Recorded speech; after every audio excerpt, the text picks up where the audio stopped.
تو اعلیٰ حضرت سے کسی نے سوال کیا، پوچھا کہ آپ صحابہ کرام سے اتنی محبت کیوں کرتے ہیں؟ آپ صحابہ سے اتنا پیار کیوں کرتے ہیں؟ کیا اہل بیت سے آپ کو محبت نہیں ہے؟ اچھا، یہاں پہ لوگوں کو گمراہ کرنے کے لیے ایک فتنہ اور بڑا عام کیا جا رہا ہے۔ اگر کوئی اہل بیت کی محبت بیان کر رہا ہے تو لوگ اس کے اوپر فتویٰ جڑ دیتے ہیں کہ یہ صحابہ کرام کے خلاف ہے۔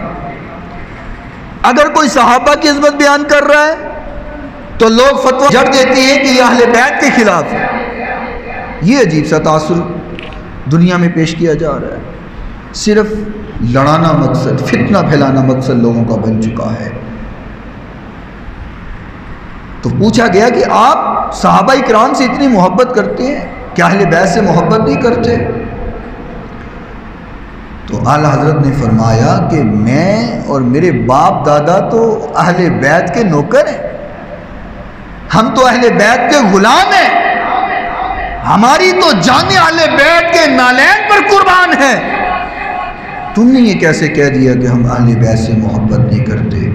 فرمایا کہ جو اہل بیت سے محبت نہیں کرتا، بخشوانا تو اہل بیت نہیں ہے نا۔ کیوں جی؟ حضور نبی کریم صلی اللہ علیہ وسلم نے کیا نہیں فرمایا کہ الحسن والحسین سید شباب اہل الجنہ؟ فرمایا کہ میرے حسن اور حسین تو جنت کے نوجوانوں کے سردار ہیں۔ تو کوئی سرداروں سے دشمنی رکھ کر کے جنت میں جا سکتا ہے؟ بولو۔ فرمایا تو بخشوانا تو اہل بیت نے ہے، یہ کیسے ہو سکتا ہے کہ میں اہل بیت سے محبت نہ کروں اور میری بخشش ہو جائے؟ لیکن یہ بات بھی یاد رکھنا، بخشوانا اہل بیت نے ہے، لیکن بخشش اسی کی ہونی ہے جو صدیق و عمر سے پیار کرتا ہوگا۔